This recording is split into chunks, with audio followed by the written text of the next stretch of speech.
Hi again. I'm Del Maxwell, Project Manager for the Integrated Care Pilot. We are just about to commence the training for the Compass Easy, which is a self-assessment tool to gauge our existing co-occurring capabilities. So I'd like to introduce Ken Minkoff from Zia Partners, who will take you through that training. Thanks, Ken.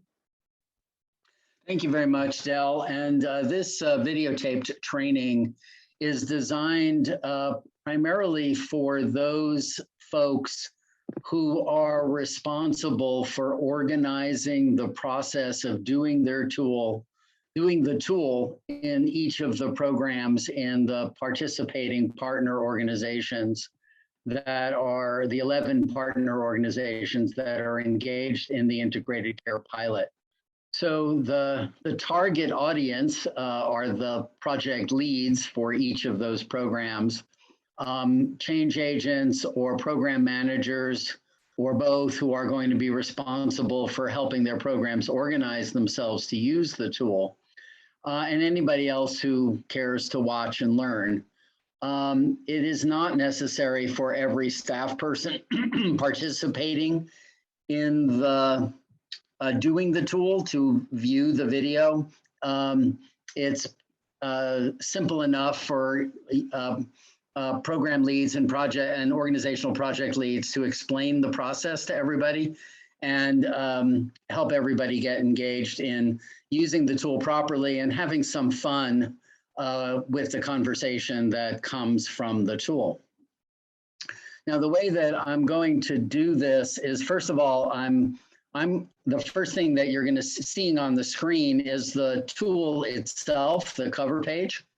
And one thing that you can do while you're watching the rest of the video is to get a copy of the tool from Dell, who will have the electronic PDF version to share with you.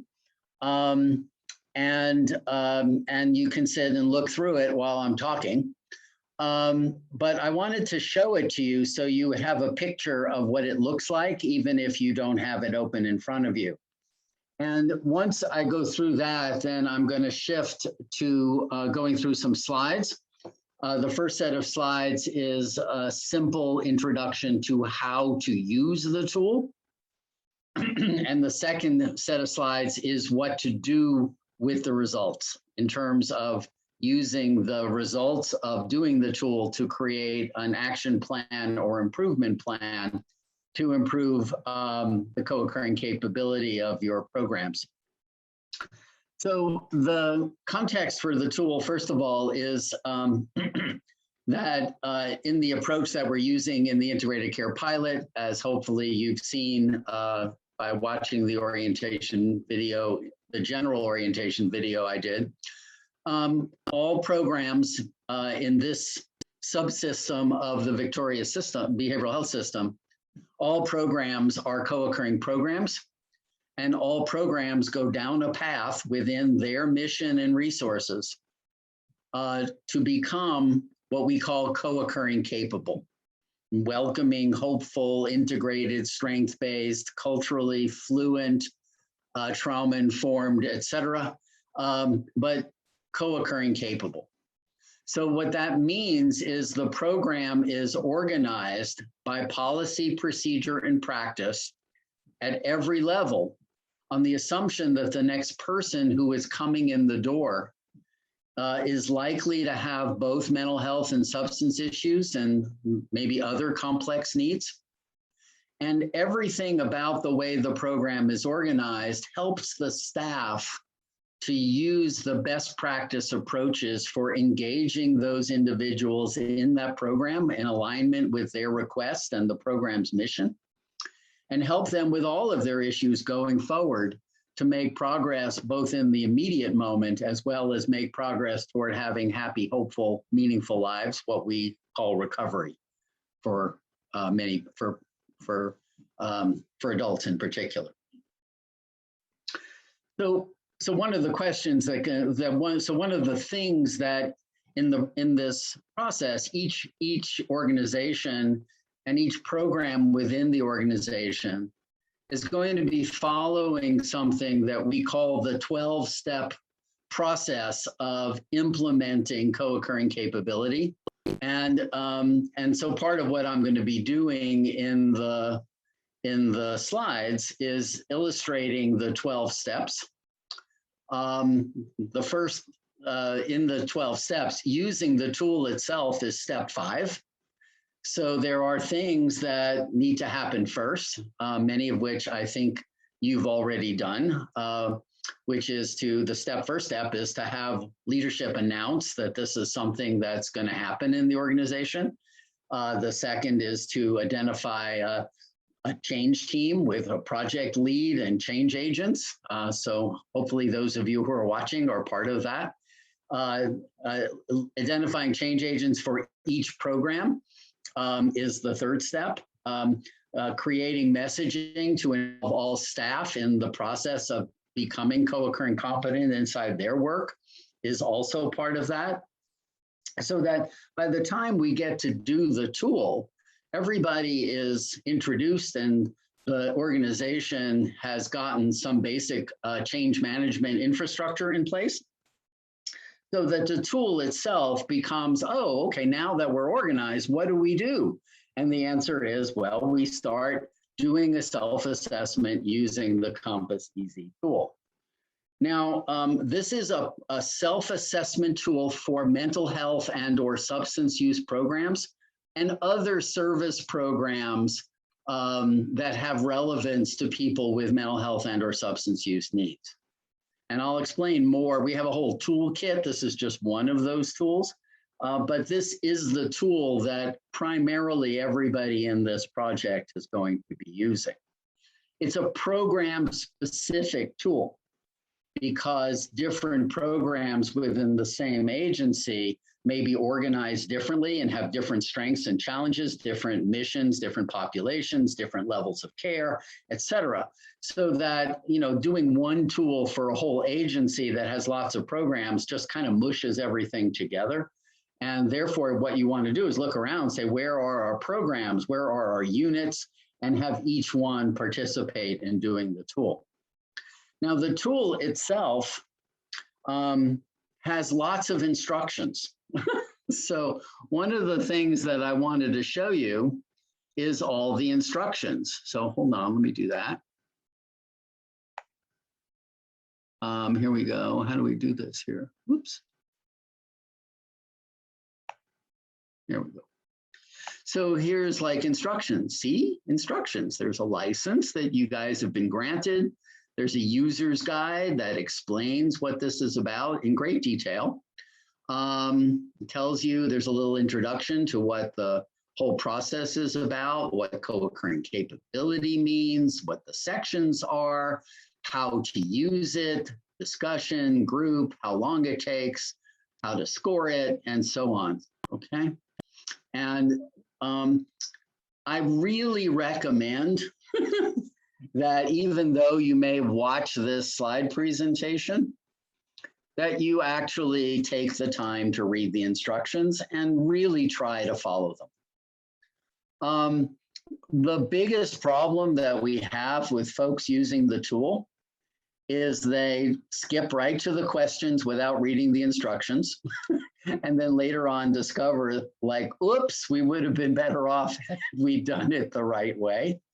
Not that, you know, if you skip to the questions, you will get something out of it, but it's much better to take advantage of the opportunity to use the tool the way it was intended.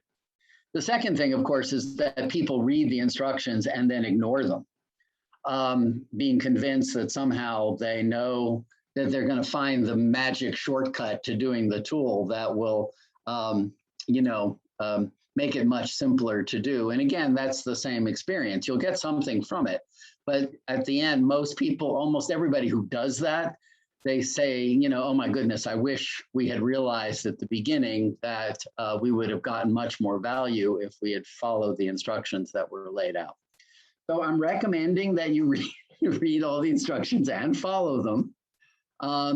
And then the tool, as you see, it's laid out in this very nice way. There are several sections. Each section has a set of questions.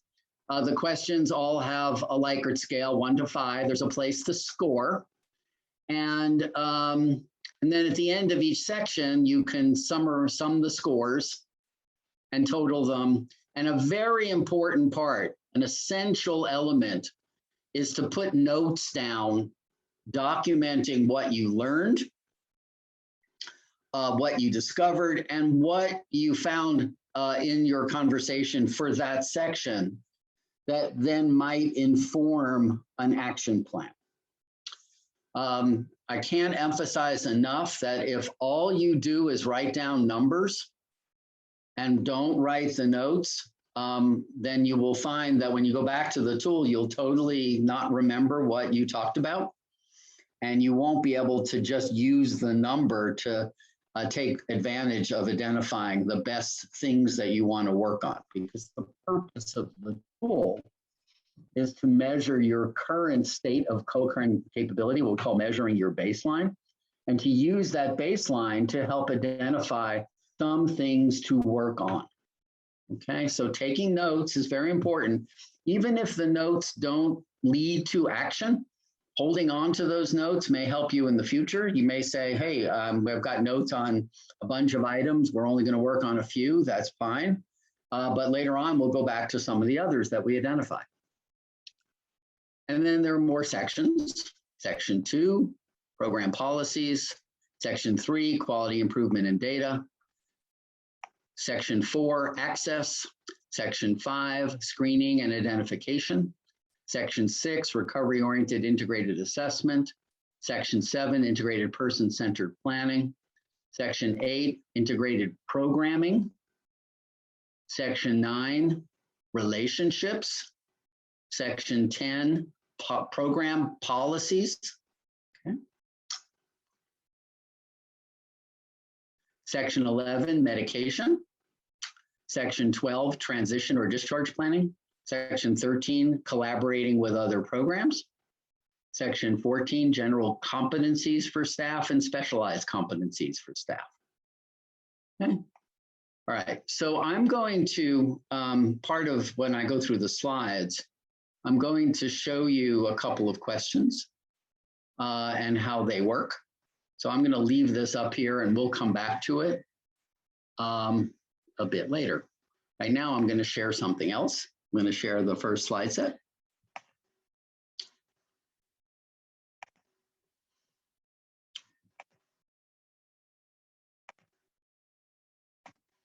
Okay.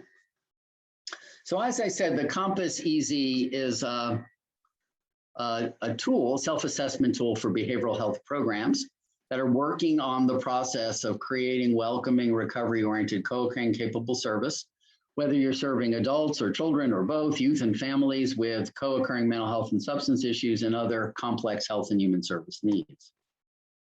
And the whole point of this is that we're engaging all of the partners in this effort in quality improvement.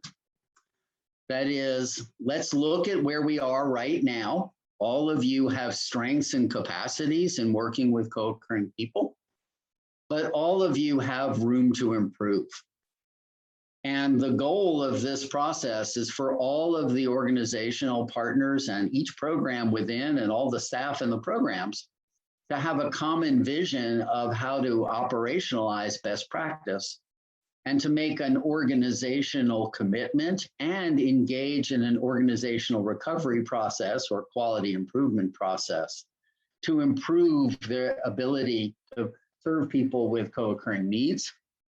And because everybody's on the same philosophy, everybody's going to get a clearer idea of what their program's job is within the regional partnership.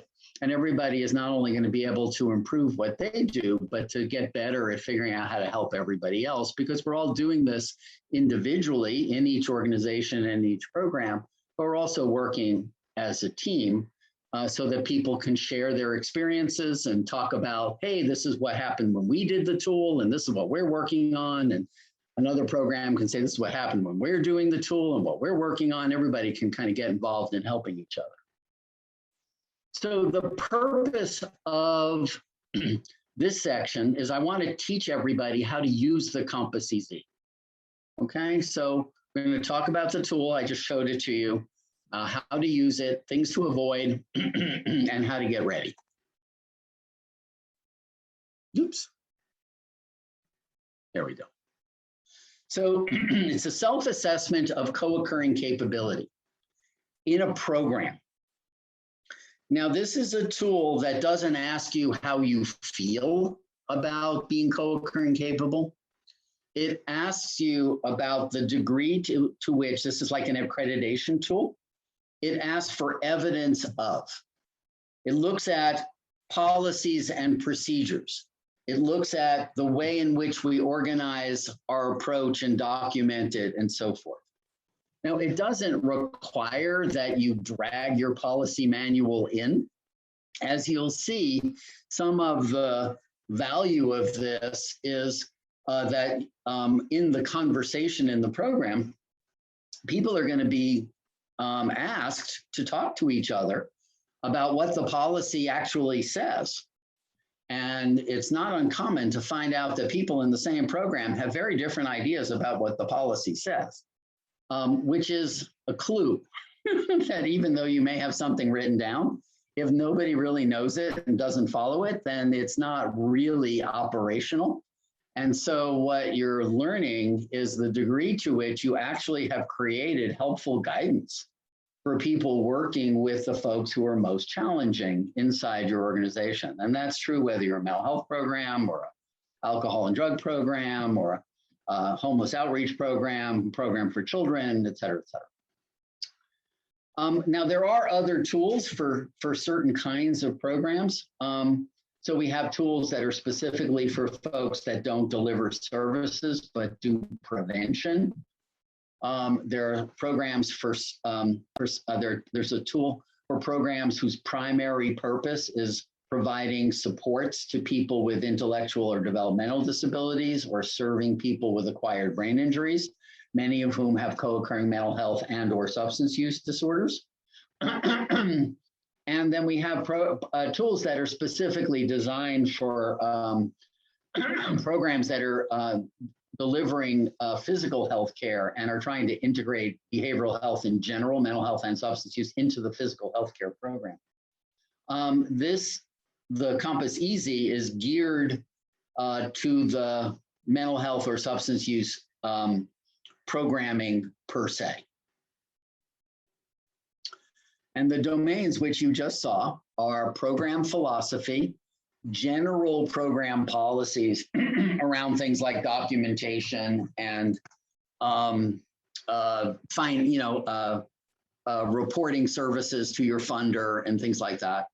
Organizing quality improvement and data collection about co-occurring populations, access, screening and identification of co-occurring needs, recovery-oriented integrated assessment processes, integrated person-centered planning, integrated treatment and recovery programming, which involves curriculum content, group content, that kind of thing. Integrated treatment and recovery relationships, that is, do we work as partners with each other and with clients to help them with all their issues? Integrated treatment and recovery program policies, that is, are the policies in our programs designed to help people learn how to succeed in a positive and supportive way to make progress on both issues? Where do medications fit in? Do we have policies on how people use medication, learning about medication, whether or not our program prescribes medication ourselves? Do we have policies about providing medication to people with co-occurring mental health and substance issues? Do we have integrated approaches to discharge and transition planning so the people move from one integrated setting to the next integrated setting in the continuum? Do we have organized and proactive collaborations between mental health and programs and substance programs so they work as partners, not just referring people back and forth, but actually going on site and cross-consulting and so forth? And then in our human resource policies, this is not just about training. This is, do our human resource policies include the expectation that staff will have competencies around working with people with co-occurring mental health and substance needs, both in general and in relationship to specific subpopulations, like folks from specific cultural groups or age groups or so on. Now, the first purpose of the Compass EZ is not the score. So one of the most important things I want to get across to you is the scoring is designed to create structure for the conversation, but the number is not the outcome. The outcome is the conversation and learning that happens. This is part of evidence-based quality improvement. So the goal of the tool is to create a structured conversation within the program. Okay, so, and what happens is in order to do the tool, you have to bring a team together to have that conversation in the program. And who's on the team and so forth depends on the size of the program. I'll talk about that in a minute. But anything you do that's not about stimulating that conversation across a diverse cohort of staff within the program is really missing a major opportunity, not only to use the tool most effectively, but to engage and energize the staff, including but not limited to the change agents, in really understanding what we're trying to do here and to get excited about the opportunities for them to change their own organization, to feel empowered as partners with leaders to help create change. Now, the tool goes through specific policy elements and is designed to, the way the conversation is organized is that for each item, the team needs to come to consensus. And the consensus discussion is where the learning takes place. Because very often, even though everybody's in the same program and they're all being asked the same question, and they all have like the same 5 numbers to pick, people are going to pick different numbers for different reasons because they have different perceptions. And this is actually an essential element of the quality improvement process, is the learning that occurs when people share those perspectives with each other. So, you know, you ask a question about welcoming and the boss says, hey, we're the most welcoming organization in all of Australia. And the receptionist sitting in the team says, really? We're really nasty to people at the front door. You can't believe what I'm seeing every day. And so on. And then things get really interesting. You know, do we have a protocol, a procedure? Are we doing what we say we're doing? And how are we making sure that it actually happens? And out of these conversations, the team, the program team that's doing the tool will get excited about, oh, and here's something we can do something about. Let's make a note of that. We hadn't really thought about that, but that's something that really fits us because it's connected to what we believe we ought to be doing, but we realize that we're kind of making it up as we go along, and that means we're not as consistent or as strong or as supported in our work as we should be.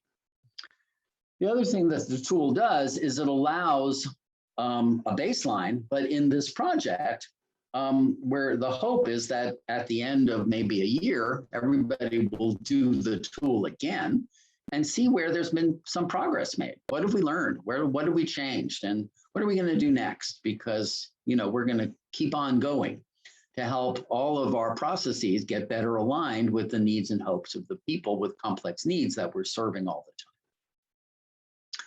So it's a group conversation. Do not send it out for individual scoring.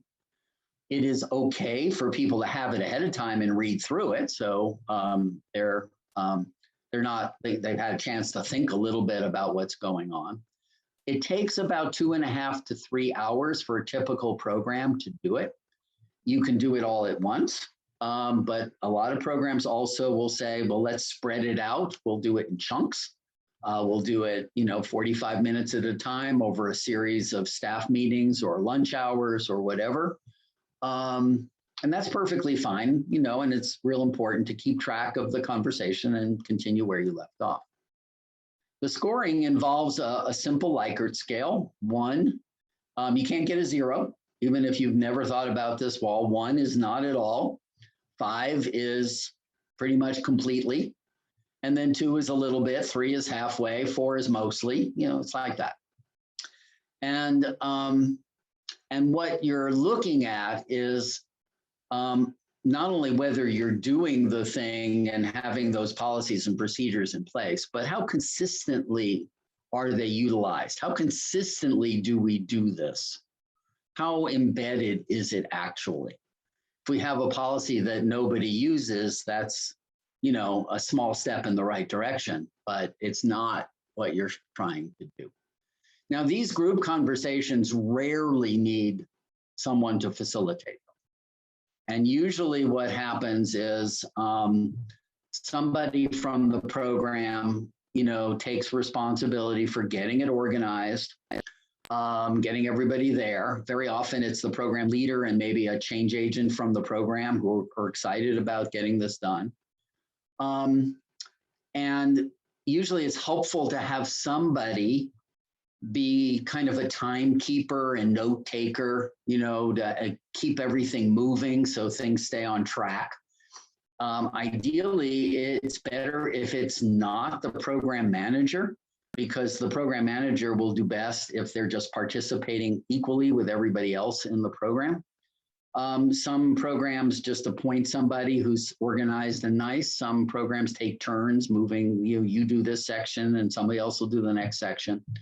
But it rarely needs an outside facilitation. And that's one of the reasons that we like this, is because any program can just pick it up and use it on its own without having to recruit resources to get somebody else to come in and do it to them. So to illustrate how this works practically, let me go back and show a question. And then I'm going to go into a little bit of the details about how you structure just getting the tool organized in your own setting. So we're going to do the share screen thing again. And go back to the tool itself. Okay. Okay, so I want everybody, I'm going to make it a little bit bigger. Okay, so look at the second question. Section 1, program philosophy. Question 2. Written program descriptions specifically say that individuals and families with complex, co-occurring mental health and substance issues are welcomed for care. So the way that this would happen is you have a program, whatever it is, and you have a team from that program sitting, doing the tool together. And one person reads the question. And again, it can be one consistent person, take turns, whatever. And then everybody looks at the question and you say, everybody think about it for a minute and decide what number you would pick. When you're picking a number and scoring, whether individually or consensus-wise, the goal is to pick a whole number. If you're desperate, you can use 0.5, but under no circumstances do you go any more fractionated than that. There's just not that level of detail here. So everyone picks a number and thinks about why they picked it. And then you go around the group and say, so what did everybody pick? And somebody want to start and say what they picked and why. And then, people will share their thoughts and where that came from. And then the goal is to say, okay, so let's talk about why you picked it, why you thought this, why I thought that.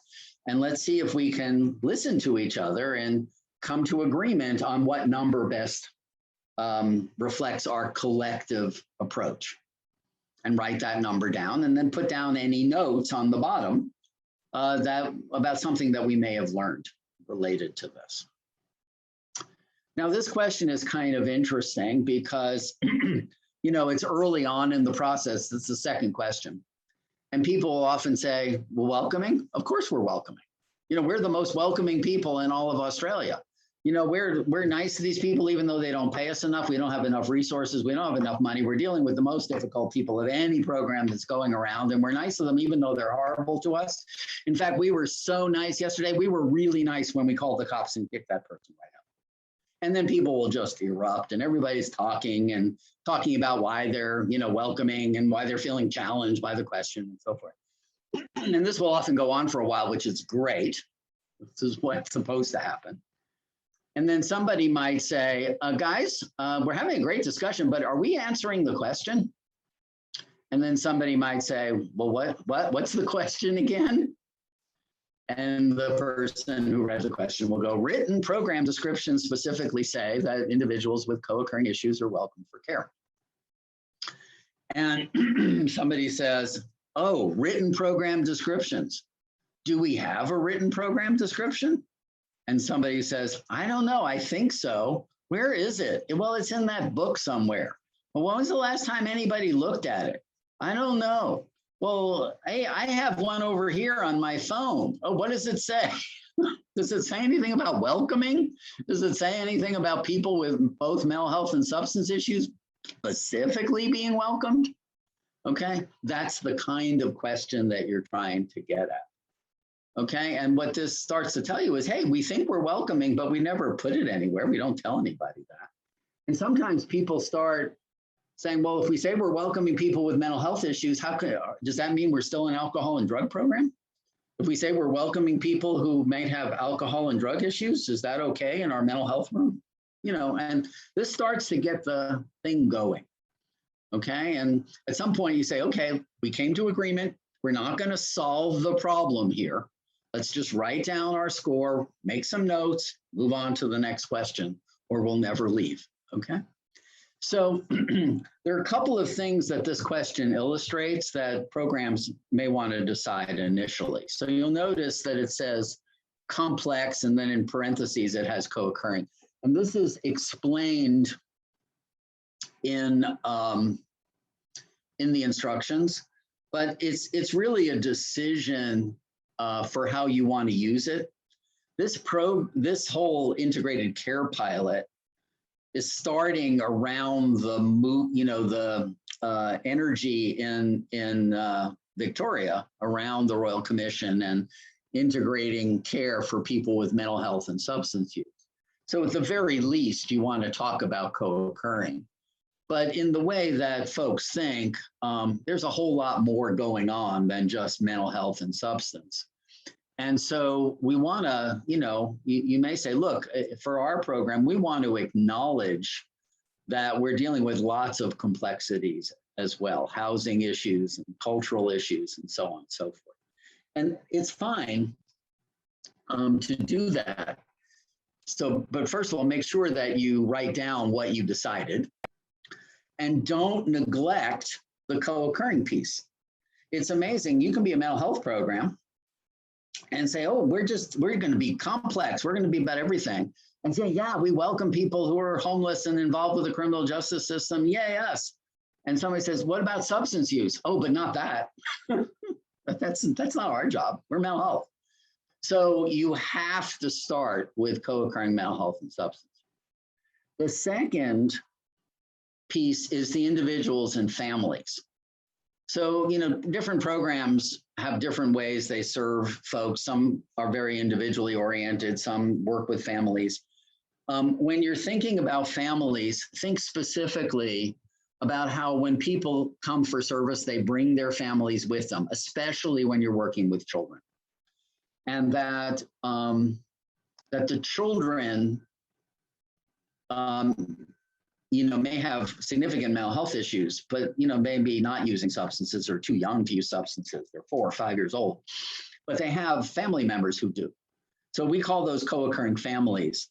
And part of what this is directed at is that we're welcoming you and everybody that you bring with you who may have all different kinds of issues, in addition to whatever it is that you come in with.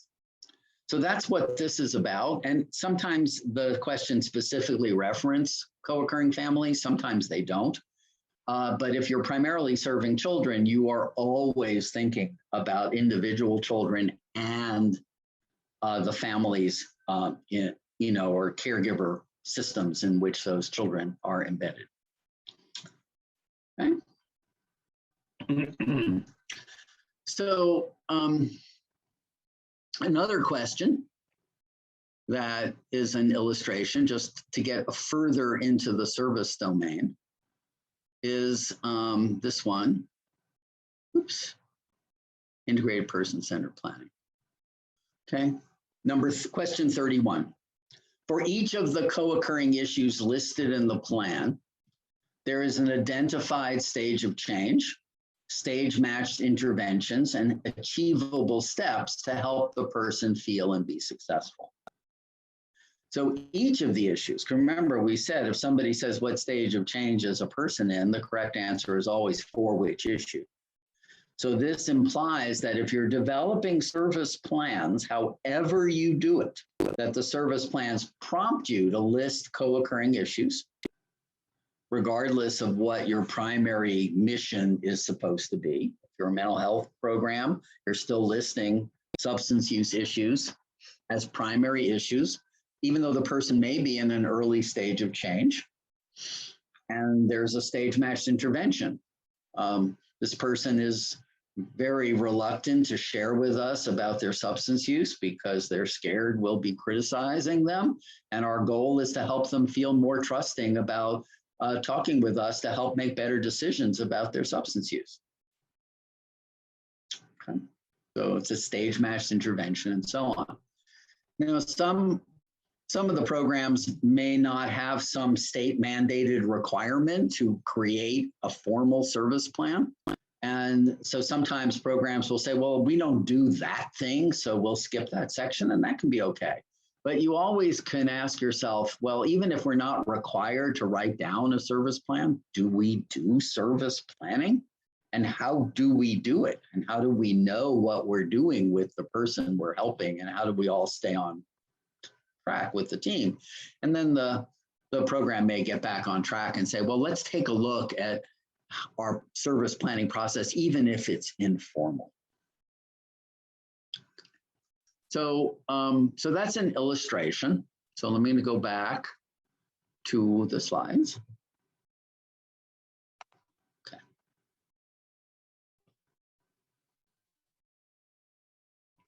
Okay. Okay, so in order to do the compass properly, it's really important to kind of do some preparation. So in this project, we wanted all the organizations to do an announcement to everybody and to identify the project leads and the change agents from each program. So, and then to have everybody watch the orientation, or as many people as possible, watch the orientation video. So by the time and to have some discussions in each program about what people think of the orientation video, and do you know who your change agent is, and do you understand why this is important, and this and that, and to get people kind of interested before they do the tool. So to have at least one conversation, so you're not doing the tool out of the blue, and you're emphasizing the conversation. As tempting as it is, everybody's busy, let's just pass out the tool, send in your scores, and the secretary will average the numbers. Don't do that. And then again, making sure to document the conversation. Okay. Down, the fourth bullet is very important. This is a quality improvement process. No one, even though you may feel competitive and want to show that you're really great, don't try to get a high score just because you want to look good. The goal is to get an accurate score. If on a particular item, you get an accurate score of 1 because you've done nothing about that, that's a big round of applause for having an honest conversation. And that's a much better score than writing down 5, even though there's no there. Honestly, the worst programs that I have ever seen in 20 years, and there may be out of hundreds of programs, there may be 4 or 5 like this, wrote down 5 on everything. And then they couldn't explain why, they just wanted to look good. But you're not getting us to admit that we're doing anything wrong, no matter what, okay? So, you know, get the best honest score you can. Good news, if your score is on the low side, easier to go up. Makes it easier to improve. So, you know, give yourself a break. Round of applause for saying, ugh, you know, this is nothing we've looked at, and there may be an opportunity for us to improve. Secondly, overusing not applicable. So everything in here is there for a reason. And unless the question is phrased very concretely, like if you serve children, comma, you know, and you like, no, we only serve adults, then that would be non-applicable. But pretty much all the questions are applicable to everybody, and give it some thought for how that question applies to your program. You know, see what's trying to be gotten at. Okay? Now, when you read this, everybody says, what do those people who wrote this mean? Okay, so I'm the person who wrote this, okay? And it wasn't like I was sitting, you know, like a mysterious wizard trying to develop arcane ideas that you have to extract. When you look at this, you know, sometimes it seems pretty obvious what the question is getting at, and sometimes it may not seem that obvious. But look at the question, try to figure out what it has to do with how you organize your being helpful to people with co-occurring needs in your program, and just use that question to help you think about something that maybe, you know, reflects your work, for better or worse. Okay, and it isn't important to try to super outthink me. It's not the idea. The idea is to help you have a good conversation and look at areas that help you to support the kind of work you're doing. Now, let me just go into like, how do you, you know, we had some discussion of these already, the steps 1 through 4, setting the direction, change agents, creating teams, having some preliminary conversations and so on. Okay, but what I wanted to do is just giving you who are project leaders, there are some things that come up for everybody. So one of the things that comes up is like, what's a program? Okay, and there's no like perfect answer for that. So the way that we're thinking about program in this is that inside an organization, you look around and you say, hey, here's a working unit that has a particular task within the organization of delivering a certain set of services. You know, if we have a residential component and we have an outpatient component, each of those is a program. If we have a crisis unit and we have, you know, in addition, that's a program. If we have an adult unit and a child unit, those are each different programs. But different organizations organize things differently. And sometimes you'll have a broad program that's the outpatient program, and it has 20 staff. And inside of that, 2 of those staff, part of what they do is jail outreach. And so that's kind of a tiny little sub-program within the whole program. And so you'll say, how do we deal with that? Well, we don't want to just have those 2 people talk about jail outreach all by themselves. I mean, you might, but most folks won't. So one of the things we'll do is we'll do something for the outpatient program, but periodically we'll say, hey, are you doing things differently in jail outreach? And we'll try to keep track of that when we score it. We'll keep that in our notes. So what you're doing is you're thinking, we want programs to do this because the programs are the improvement units. You know, there's a manager or team leader or somebody who's going to be responsible for that program's improvement along with the change agent. And so that's how you want to do it. Some organizations, you know, try to get the programs to do them together. And there's nothing inherently wrong with it, but 2 different programs may be scoring differently on different items, and you don't want to lose that difference. Okay, so however you keep track of that is important. Now, the next question that comes up is inside the program, who should participate in doing the compass? So it depends. I mean, the kind of an ideal size for a team doing the compass is about 8 people, plus or minus, could be 6, could be 4, could be 10. So it really depends on the size of the program. The program is tiny, then get everybody involved. If the program is huge, then select representation. And representation should be representative to the best you can do. Leaders, supervisors, frontline people, people from different disciplines, people who are, licensed clinicians, people who are unlicensed case managers, receptionists, support staff, peer supporters, people who may work different shifts. Okay, some programs are well positioned to invite people with lived experience who are, who have some relationship to program improvement efforts in general. And we encourage that if it's something that comes naturally for the program. Drafting a random client to sit with you just because you want to include a client is generally torture for the client, so it's not terribly helpful. But if you already have like a client advisory committee and you want to invite representation from that to join you, that would be super. You have family members who or people on your board who want to join in, that's great. Okay, having those perspectives is wonderful as long as the people participating really feel like they can make a meaningful contribution to the conversation and they're not just being tokens. Okay. So that's the doing the tool.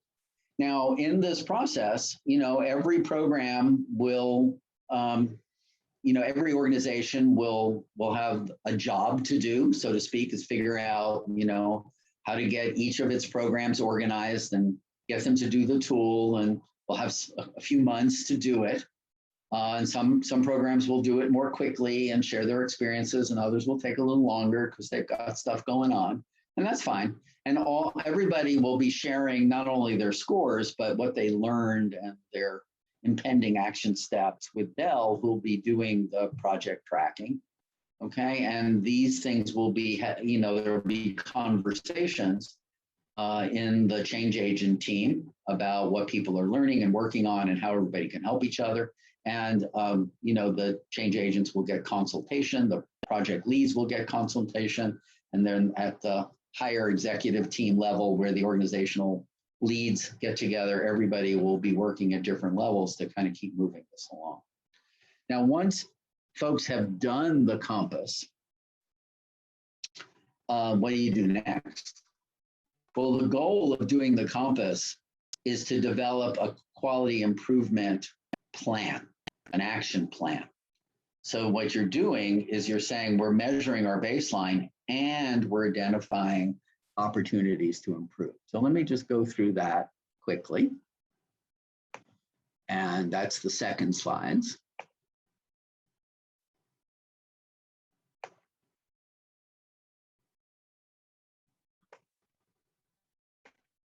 Okay. So this is part 2. Part 2, using the process to make progress in co-occurring capability.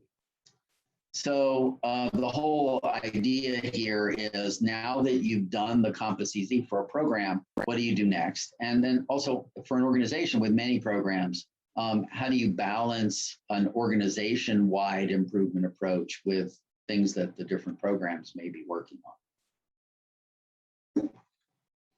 Yeah.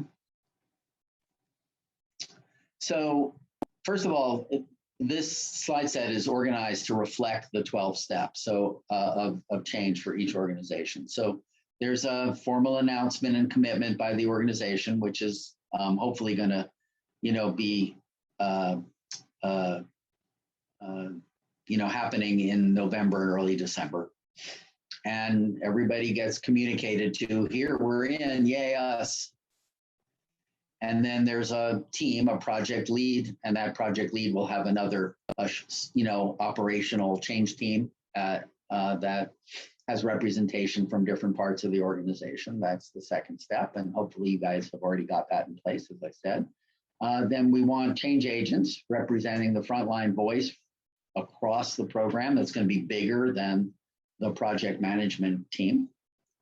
And we're going to have change agents from each program, each organization, and then we're going to have a project-wide change agent team where all the change agents from different partners really work together to become a team at the frontline level, so that there's a team of high energy folks who are bringing the new vision, not just at the CEO level, but really at the level of practice and partnership and collaboration.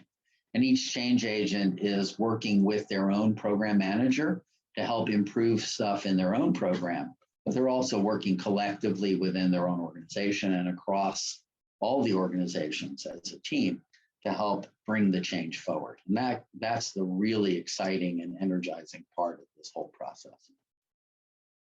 Okay, so they become an empowered group. This is all step 3.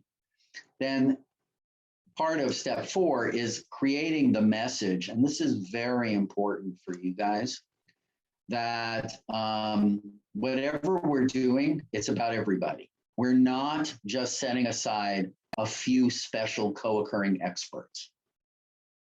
We may have some co-occurring experts on our staff, but their job is not to do all the co-occurring work. Their job is to help everybody improve their ability to work with the co-occurring people that they're already serving. Why do we do that? So why is that important? First of all, Victoria has done a lot over the past decade or so to create co-occurring specialists, and then shifted the work to those specialists, but not bringing it into across all programs and all staff.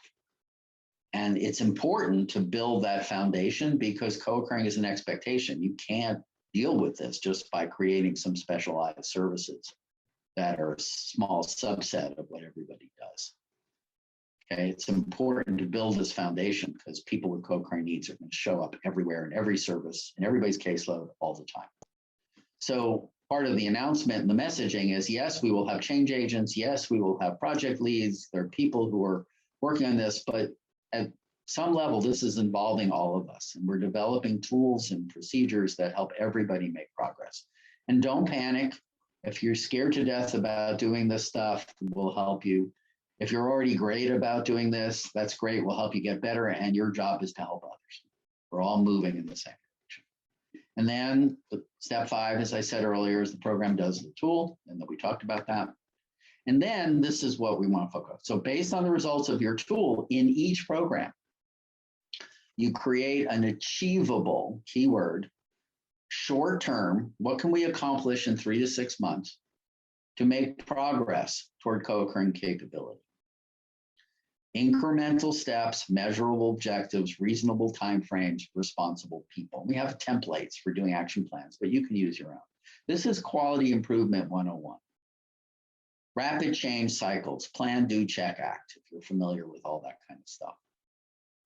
And when you do the Compass EZ, it has about 60 questions. And you're likely to find 50 improvement opportunities, but your job is not to fix everything. This is not a compliance audit. Your job is to fix anything, and not even to fix it, to improve anything. So look through that whole discussion and say, where are the 3 or 4 places where we have some inspiration and energy to get started? And let's write those down and say, what are we going to do? For example, we found we don't have welcoming program descriptions, and we don't have welcoming communication to people with co-occurring needs in our program. So what are we going to do about that? Okay. Well, we need to write not only a new program description, but we also have to work as a team to figure out how we share that messaging with people who refer to us and people who come in the door. So let's have a little subgroup of folks who are going to work on that. They're going to take a look at our existing program description. They're going to develop a draft. It's going to take them a couple of months to pull the draft together. They're going to bring it back to the team. We're going to revise it. Then it's going to go back. It's going to get finalized. And that's something that we're going to accomplish in 3 months. It's very concrete and measurable.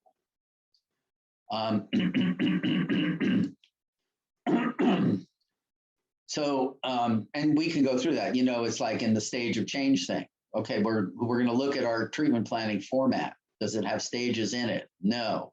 All right, well, somebody is going to, a little group of us are going to look at it and say, where can we stick stages in it? Okay, how are we going to put in prompts to remind people what the stages are? That's great. Let's start with that.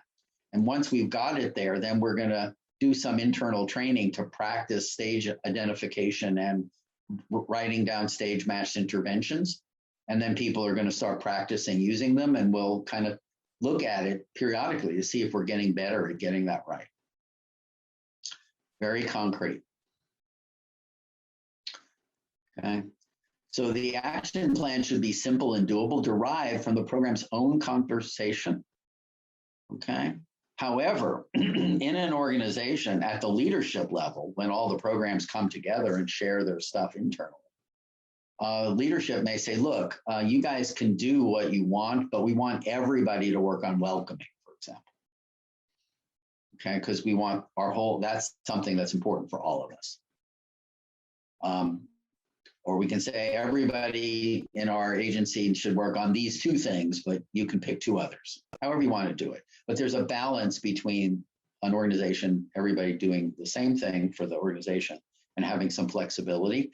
And the flexibility at the program level often can be a great opportunity for learning. We'll pilot something around service planning, and other programs can pilot other things, and we'll all learn from each other. We'll all work on welcoming. And then it's important to remember that just the first go round of action is not the end. It's just the beginning. This is a recovery process. So you do small steps, but you keep going. And that's an important part of developing ongoing progress, is even though the steps are small and it feels like a lot of work, if everybody keeps going and going and going and going, that's where you get substantial and sustainable change. And because the change you're doing is in policy, procedure, and practice, it's more anchored and more grounded in the infrastructure that holds things in place. So one of the things that's important is don't fall into the training trap. First things that everybody says is, well, we're going to train all our staff to be welcoming. Don't do that. First of all, they'll be pissed off because there already are welcoming people. They don't need to be trained to be welcoming. What you're thinking about is, what is our welcoming instruction? This is customer service technology. Do we have a thing that we want people to do that's different and consistent? Once we've established that as an organization, then we can teach people what to do and how to do it and figure out where it's challenging. But just to say, hey, we want you all to be nicer without providing any organizational direction or context is just going to go in one ear and out the other. And we do this all the time. People get trained, and then within a week, it's forgotten because there's nothing to support it. And then they say, we still don't know what to do. Okay, so this is what action plans are about. Let's build a new piece of structure to help people improve the consistency of what they're doing for the people who need us the most, because they have the most co-occurring issues and other complex needs.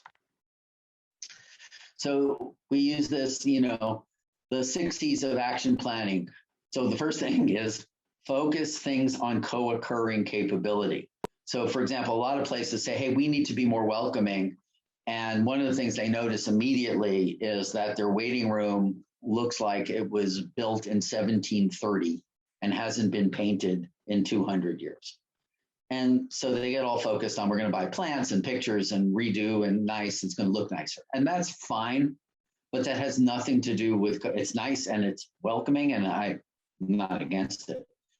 But I would always say, make sure you're doing something that's focusing on not just having fresh paint, but what are you doing specifically about welcoming people with co-occurring issues that are challenging? Okay, so don't skip that step. That's what we're talking about. Committed. Committed means that we're not just writing this on a piece of paper and sticking it in the drawer. The thing we're doing in the action plan is we're writing down what we're actually committing to do. Comprehensive means that we're including in our action plan all of the issues that we prioritized. Not all the issues that we identified, but all the issues that we prioritize. It's concrete, so it's measurable. There are specific steps that people can say, by this date, I will develop a draft. It's connected, meaning that there's teamwork and people are working together, and it's based in a CQI process so that we're doing something, we're reviewing it as a team, we're trying it, we're measuring whether it works, and we're continuing to do it. And there are responsible people attached to this. And it's ideally, it's not all the same. In a good team, you'll have different people working on different things, so everybody's involved. And the program manager and change agent are kind of holding the glue together. Okay. So, and then the rest of the 12 steps in the 12-step approach are things that people commonly work on: welcoming and access, welcoming individuals with complex needs in program spaces, with signage and materials, policies and procedures about welcoming people who present with challenging situations, clinical and support practice and staff competencies related to how to do that in a lot of different challenging things, creating rules about not trash talking people when they're not listening, processes about what happens when people show up with active substance use and how do we create a welcoming experience that's also safe. Okay, thinking about, do we have policies in place that get in the way of our welcoming people that we need to look at, revise, and so on. Steps 8 and 9, screening, identification, and counting. How do we routinely screen for identifying co-occurring issues and co-occurring, not just, and what those issues are. In other words, we're not just screening for, do you feel depressed, but is it possible you might actually have major depression that requires treatment, or bipolar disorder that requires treatment? Are we screening for that? Are we documenting the screening? Do we make sure there's a next step? Like if the person is already been diagnosed and is receiving treatment, do we write that down in our alcohol and drug program to make sure that we're working with them on continuing that treatment and learning to manage their symptoms as they're working on sobriety? Okay, or if they've not been already assessed, diagnosed, and treated, then what are we doing to get them connected to what they need while they're with us? And then are we collecting data? How many people are co-occurring? How many families are co-occurring? Are we keeping track of that? And are we designing our interventions accordingly? In other words, if you serve 100 people and 3 of them are co-occurring, then that tells you one thing. If 93 of them are co-occurring and you're not thinking that everything you do is co-occurring and you have 7 outliers who are simpler, then you recognize that where you're off track. So measuring that data is a major change driver. And it's always surprising to discover that you think you're collecting all this information, but when you press the data button, it just gives you a number that makes no sense. Okay. Step 10 is empathic, hopeful, integrated, strength-based engagement. Are we documenting hopeful vision of happiness for everybody and regularly updating it? Are we identifying periods of success and learning what people did right for each issue? Are we identifying the strength-based success all the time for each issue? Are we learning how to do strength-based case presentations and service plans? Stage matching, are we identifying stage of change for each issue? Are we documenting that? Are we documenting stage match goals and interventions and outcomes? And then are we putting this all together in our planning and programming? Do we have, if we do formal recovery planning, does this all come together in the recovery plans? If we have programming, we have groups and so forth, what do we have program content that reflects stage matching and skill building for all of the issues embedded in our programming, commensurate with this? So if we're running an alcohol and drug program, we have a lot of groups. are all the groups designed on the assumption most of the people have co-occurring issues and need to talk about both issues in all groups? And how do we create the structure in those groups so that people can, participate based on their stage of change and learn skills? And there's all kinds of things to do in our group program that help us with that, and, vice versa on the mental health side. Okay, and then part of this as well is looking at the things that help us to improve our collaboration and partnership with our other partners in here. So there's often action plans about how do we send people over to be better partners, and the change agents often facilitate some of that bridging between different programs, following the rule of it's always easier for staff to move around so that clients don't have to. Okay, so I think this gives everybody an orientation. There's more information in the instructions about how to do these various things. And hopefully if this will give you all enough to get going and have some fun with this. But if you have questions, bring them to Dell and to Jen Thompson, the project consultant, and they can engage with us, and we'll help everybody get the answers they need to be successful with this process and have fun with it and learn from it and get energized and excited about it. And remember that you're doing this not for me or for anybody else. You're doing this because organizing co-occurring capability in your program helps your staff to have more fun and more success with the people with complex needs that they're already serving. And it's just about being more organized so that the work, it goes better. Instead of feeling like we're working against ourselves, it aligns what we do so the work is better supported and goes better. So thanks a lot, and have fun.